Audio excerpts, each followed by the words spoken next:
The year is 46 BC, and Julius Caesar has a party planning problem. He's already done gladiators, already done chariot races, already fed the entire city of Rome. So he does the only logical next thing. Builds an artificial lake inside the city, commissions 30 full-size warships, loads several thousand prisoners of war onto them, and tells them to fight until one fleet has nothing left. For an audience. On a Tuesday. He called it sport, and no cap. Turns out, the warships and the prisoners, that was the reasonable one.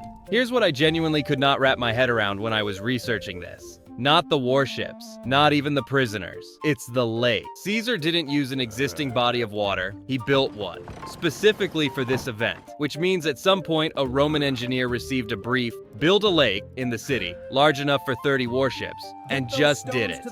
And then Caesar filled it with ships, gave thousands of prisoners of war actual weapons, and staged a naval battle for a live audience.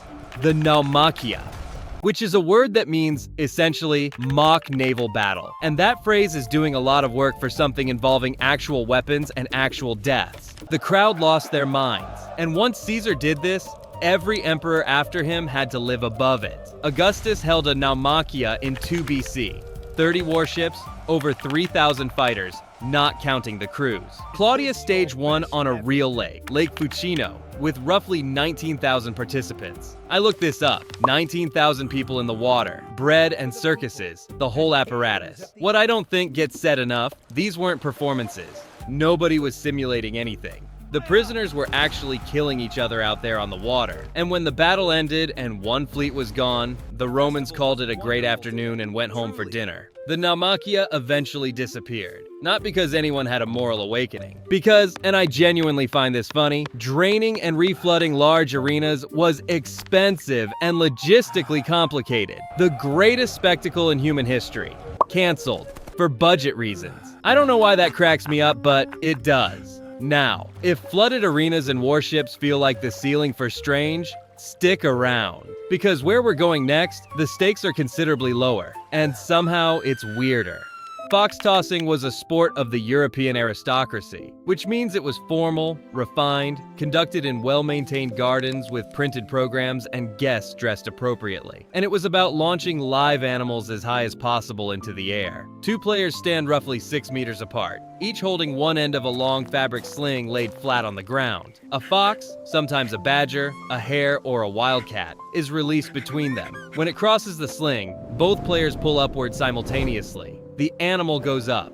Now, I've been sitting with the question of how a sport like this comes to exist. And the theory I kept landing on, and I want to be clear, none of this is real, just stay with me, is that sometime in the early 1700s, the Austrian aristocracy was dealing with a fox situation that had gotten completely out of hand. Foxes in the formal gardens, foxes in the stables, foxes showing up to state dinners and sitting down like they'd been invited, and nobody had the authority to remove them. And one afternoon, an exhausted archduke looked at his head groundskeeper and said, "Enough. Something must be done." The groundskeeper, who was having, let's say, a difficult year, went to the fabric merchant, came back with a long piece of cloth, and explained the idea. The archduke stared at him for a long time, then slowly nodded. None of that happened. I genuinely don't know why I do this. The real explanation is somehow both less interesting and more insane than anything I just came up with. The champion was Augustus II of Saxony, who also happened to run Poland, just worth noting, whose recorded throw hit around 7 meters, a 2-story building, by throwing a fox. Augustus brought the same organizational energy to fox tossing that he brought to military campaigns. That detail, honestly, bothers me more than anything else about this sport. I've been thinking about whether foxes have an inner monologue. Not in a scientific way, just generally. Like, is there a fox somewhere midair having a complete thought about this? I think about that more than I should. Anyway, 19th century, England. Rat baiting. In 19th century England, and in venues across Paris, there were fully legal, fully organized sporting arenas built around one event. How many rats could a dog kill per minute? Not a backroom operation, tiered seating, scorekeepers, scheduled fixtures, results columns in newspapers, right next to theater listings. Venues advertised publicly. Crowds came in, paid admission, had favorites, and tracked records between seasons. The athletes were terriers, and they became genuinely, legitimately famous. A dog named Billy held the record for years. Billy reportedly killed 100 rats in under 5.5 minutes. I looked this up. 100, 5.5 minutes? And the fans? That's the part I actually want to talk about. Fans tracked his numbers, wrote about his form, debated his technique in print. And look, if you'd walked up to any of Billy's supporters and pointed out that their guy was technically a dog, they would have said, yes, obviously we are all aware of this. Now please let him work. They would have said this without looking up from their scorecards. They would have said this with the energy of someone who had been asked this question many times before and was extremely tired of it. Alright, no cap though. England outlawed the whole operation via the Cruelty to Animals Act in 1835. Paris continued longer. After his competitive career ended, Billy was put on public display. I'm going to let you sit with what that means without elaborating further. And here's what I genuinely cannot get past. These venues didn't hide. They advertised in the same papers as operas and public lectures. A person in 1822 could read a rat-baiting results column over breakfast and think, I should go this weekend. And then go. And call it a normal Tuesday. Right. We stay in England. Because the next one is, and I say this having just described professional rat-baiting, somehow more British. For centuries in England, and yes, I've just noticed this is the second time England has appeared on this list. I did not plan that. England is just built different historically. They tied a rooster to a post in a town square, sometimes buried to the neck with only the head showing. Participants paid a fee for the right to throw a heavy-weighted stick from a fixed distance. Hit it. It doesn't get up. You win it. This was called cock throwing, practiced in pubs, school grounds, and public squares. Most prominently on Shrove Tuesday. And this one still got me, because it wasn't underground. A school teacher in the early 1700s documented his students doing cock throwing on Shrove Tuesday with the exact same tone he used for spelling tests. No alarm, no editorializing, just Tuesday. Boys did the rooster thing. Weather was acceptable, moving on. That entry. I keep coming back to that entry. And I've just realized that sentence could describe half of this list. We're not done. The practice faded through the 18th century and was largely gone by the 19th, through legislation, shifting attitudes, and what I choose to believe was at least one person pausing mid-throw and reconsidering their afternoon. What stays with me isn't the brutality. A lot of things in history were brutal. It's how completely unremarkable it was to the people doing it.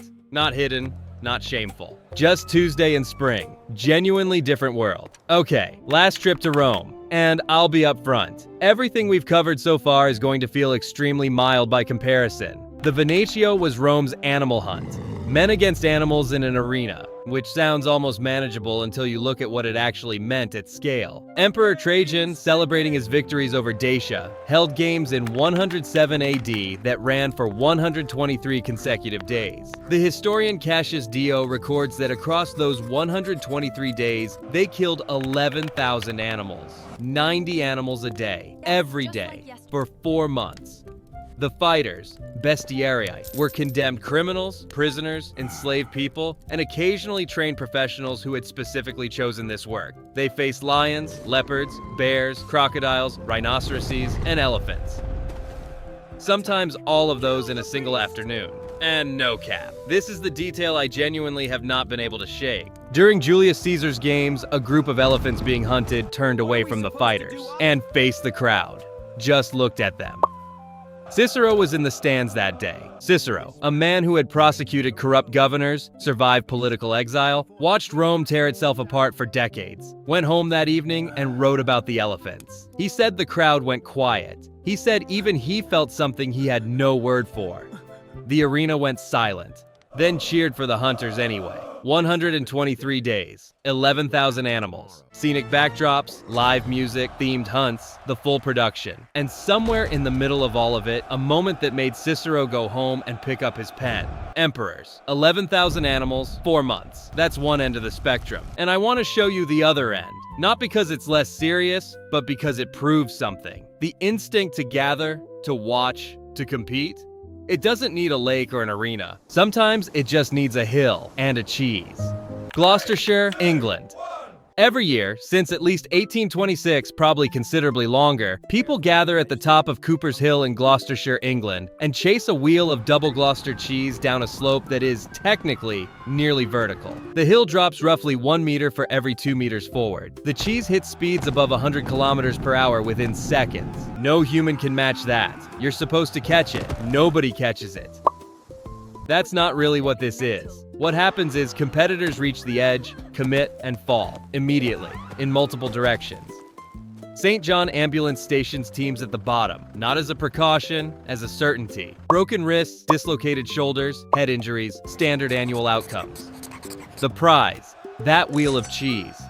And here's the thing I can't stop thinking about, which I cannot fully explain. At some point before the race, someone made that wheel, aged it, maintained it, stored it correctly for months, and then it gets rolled down a hill at 100 kilometers per hour and handed to whoever fell the least badly. I don't know why that bothers me, but somebody made that cheese. They put real time into it. Local authorities have suspended the event multiple times. It runs anyway because some traditions are simply larger than whoever tries to stop them. The competitors at the bottom, grass-stained, holding their wrist, look completely thrilled.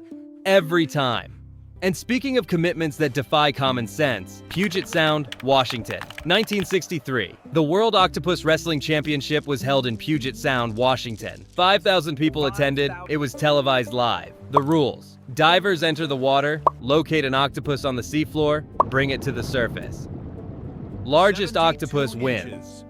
A Portland area team took the 1963 championship, surfacing an octopus weighing over 50 pounds. The crowd, by all contemporary accounts, lost it completely. And I keep thinking about whoever was holding the microphone that day. The person whose job was to announce the winning octopus weight to 5,000 people on live television. I hope they knew how rare their life was. The competitors trained for this. They knew the geography of Puget Sound. They understood where the largest octopus is sheltered, how they moved, what it took to bring one up without losing it. There were teams, rivalries, records, and a formal championship structure. You didn't just show up, you came ready. The World Octopus Wrestling Championship had 5,000 live spectators and a television deal. That is more mainstream sports infrastructure than most legitimate sports manage at comparable points in their development. It ended not because interest died. It ended because marine conservation concerns made pulling large octopuses from the water difficult to justify. It ended because people started caring about the octopuses. I genuinely find that beautiful. I don't know what that says about me, but I find it beautiful. That sport ended because people started caring. This last one, a completely different kind of energy. Alligator wrestling as a formal attraction grew from skills developed by the Seminole people of Florida, for whom alligators had been, over generations, part of survival, ceremony, and competition. By the late 1800s and early 1900s, it was a regular feature at Southern county fairs. A handler enters a pen with a live alligator, brings it to the ground, controls the jaws with bare hands, holds position. The pay was minimal, $1, sometimes a few dollars. And next to that, bragging rights. In a part of the country where that reputation carried genuine